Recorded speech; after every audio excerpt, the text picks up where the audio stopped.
പത്മാസ് ടച്ചിൻ്റെ മറ്റൊരു എപ്പിസോഡാണ് ഇന്ന്. വളരെ ദുഃഖത്തോടു കൂടിയാണ് ഞാൻ ഈ ഒരു എപ്പിസോഡ് അവതരിപ്പിക്കുന്നത്. വയനാട്ടിൽ ദുരന്തം നടന്നിട്ട് ഏതാനും ദിവസങ്ങളായെങ്കിലും അവിടുത്തെ പ്രശ്നങ്ങൾ നാൾക്ക് നാൾ വർദ്ധിച്ചുകൊണ്ടിരിക്കുകയാണ്. ഒരു ഒപ്പം എന്ന് പറയുന്ന ഒരു സംഘടനയുടെ പ്രസിഡൻ്റ് കൂടിയാണ് ഞാൻ. ഞങ്ങളുടെ ഒപ്പം എന്ന് പറയുന്ന സംഘടനയുടെ വയനാട്ടിലെ ബ്രാഞ്ചിൽ പ്രവർത്തിക്കുന്ന ഒരു കൂട്ടം ആളുകൾ അവിടുത്തെ ക്യാമ്പുകളിൽ എത്തിപ്പെടുകയും എത്തിച്ചേരുകയും അവിടെ പ്രവർത്തന നിരതമാകുകയും ചെയ്തിരിക്കുകയാണ്. അവരുടെ ഭാഗത്തു നിന്നുണ്ടാകുന്ന ഓരോ മെസ്സേജുകളും നമ്മളെ നൊമ്പരപ്പെടുത്തുന്നതാണ്. ഈ 2 ദിവസം മുമ്പ് എനിക്ക് കിട്ടിയ ഒരു മെസ്സേജിൽ പറയുന്നത്, അവിടുത്തെ ആളുകളുടെ ഇടയിലുള്ള ഓരോ ദിവസം കഴിയും തോറും അവരുടെ ഇടയിൽ ഒരു PTSD എന്ന് പറയുന്ന ഒരു കണ്ടീഷൻ വർദ്ധിച്ചു വരുന്നു എന്നുള്ളതാണ്. എന്താണ് ഈ PTSD എന്ന് പറയുന്നത്? Post traumatic stress disorder. ഒരു ട്രോമാറ്റിക് ആയിട്ടുള്ള ഒരു ഡിസാസ്റ്റർ നടന്നു കഴിഞ്ഞാൽ ആ ഡിസാസ്റ്ററിനെ തുടർന്ന് ഒരുപക്ഷെ എല്ലാം കെട്ടടങ്ങി എന്ന് നമ്മൾ ആശ്വസിക്കുമ്പോഴും ആ ദുരന്തത്തിന് വിധേയരായ ആളുകൾ ആ മാനസിക സംഘർഷങ്ങളിൽ നിന്നും ആഘാതത്തിൽ നിന്നും വിട്ടുപോകാതെ വീണ്ടും പലതരത്തിലുള്ള ഒരുപാട് ദുരന്തങ്ങൾ അവർക്ക് വീണ്ടും വീണ്ടും ഉണ്ടായിക്കൊണ്ടിരിക്കുകയും അങ്ങനെ ഒരു കൂട്ടം മാനസികമായിട്ടുള്ള ലക്ഷണങ്ങൾ പ്രകടിപ്പിച്ചു തുടങ്ങുകയും ചെയ്യുന്നതിനെയാണ് പോസ്റ്റ് ട്രോമാറ്റിക് സ്ട്രെസ് ഡിസോർഡർ എന്ന് പറയുന്നത്. ഒരു സ്ട്രെസ്സിനെ തുടർന്നുണ്ടാകുന്ന പോസ്റ്റ് ട്രോമ, അതായത് ട്രോമ കഴിഞ്ഞു എന്ന് നമ്മളെല്ലാവരും ആശ്വസിക്കുമ്പോഴും അവർക്ക് ട്രോമ അതിശക്തമായിട്ട് തുടരുകയാണ് ചെയ്യുന്നത്. ഉദാഹരണത്തിന് വയനാട്ടിലുള്ള പോസ്റ്റ് ട്രോമാറ്റിക് സ്ട്രെസ് ഡിസോർഡർ എന്ന് പറയുന്നത് വളരെ വ്യത്യസ്തമാണ്. ഇപ്പോഴും ചില കുട്ടികൾ, ചില പ്രായമുള്ള ആളുകൾ, ഈവൻ യൗവനയുക്തരായിട്ടുള്ള ആളുകൾ പോലും ഈ ഒരു മാനസികാവസ്ഥയ്ക്ക് വിധേയരായിക്കൊണ്ടിരിക്കുന്നു. അവരുടെ എണ്ണം കൂടിക്കൊണ്ടിരിക്കുന്നു എന്നാണ് ആ ക്യാമ്പിൽ നിന്ന് നമുക്ക് അറിയാൻ സാധിക്കുന്നത്.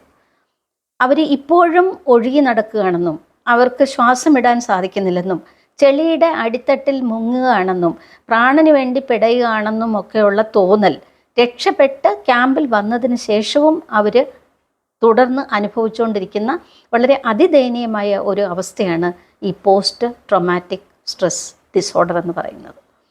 ഇത് ഏകദേശം ആദ്യം ഒരു ദുരന്തം നടന്നു കഴിഞ്ഞാൽ കുറച്ച് നാളത്തേക്ക് അവർക്ക് അനുഭവപ്പെടുന്നത് ഒരു മരവിപ്പാണ്, ഒരു നംബ്നെസ്സാണ്.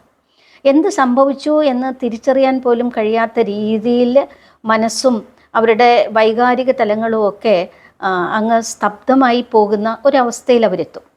പക്ഷെ കാലക്രമേണ അവരൊരു ഗ്രീഫ് റിയാക്ഷനിലേക്ക് കടക്കും. അതായത് ദുഃഖം, വളരെ ദുഃഖത്തിൻ്റെ മറ്റൊരു വലിയ തലമാണ് ഈ പോസ്റ്റ് ട്രോമാറ്റിക് സ്ട്രെസ് ഡിസോർഡർ എന്ന് പറയുന്നത്. ഇത് എനിക്കിപ്പോൾ ഓർമ്മ വരുന്നത്, കഴിഞ്ഞ പ്രാവശ്യം ഗുജറാത്തിൽ നടന്ന ഒരു ഭൂകമ്പത്തിനെ തുടർന്ന് ആ സംഭവം നടന്ന 1 വർഷത്തിന് ശേഷം ഒരു അമ്മയെ എൻ്റെ അടുത്ത് കൗൺസിലിംഗ് കൊണ്ടുവരുമ്പോൾ അവർ ആ സംഭവം നടന്ന്, ദുരന്തം നടന്ന് ജീവനോടെ രക്ഷപ്പെട്ട് നാട്ടിൽ വന്നതിന് ശേഷം 1 വർഷമായിട്ടും ആ കട്ടിലിൽ നിന്ന് എണീക്കുകയോ നടക്കുകയോ ഒന്നും ചെയ്യാത്ത അവസ്ഥയാണ്. അവർക്ക് മറ്റ് പ്രത്യേകിച്ച് യാതൊരു അസുഖവുമില്ല.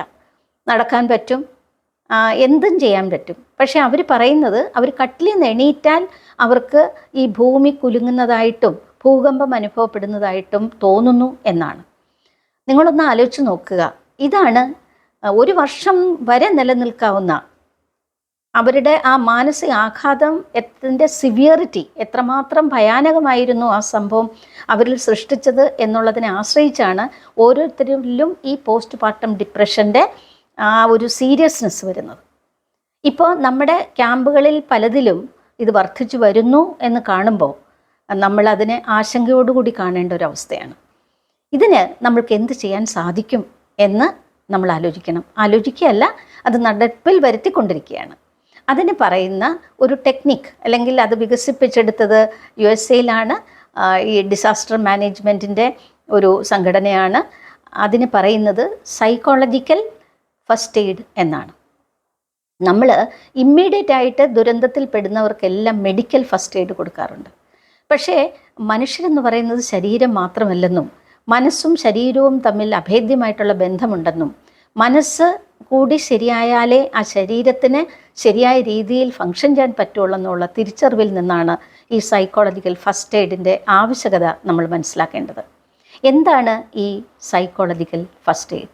ഞാൻ അടുത്ത എപ്പിസോഡിൽ അതിൻ്റെ വിശദമായ ഒരു എക്സ്പ്ലനേഷനുമായിട്ട് നിങ്ങളുടെ അടുത്ത് വരാം.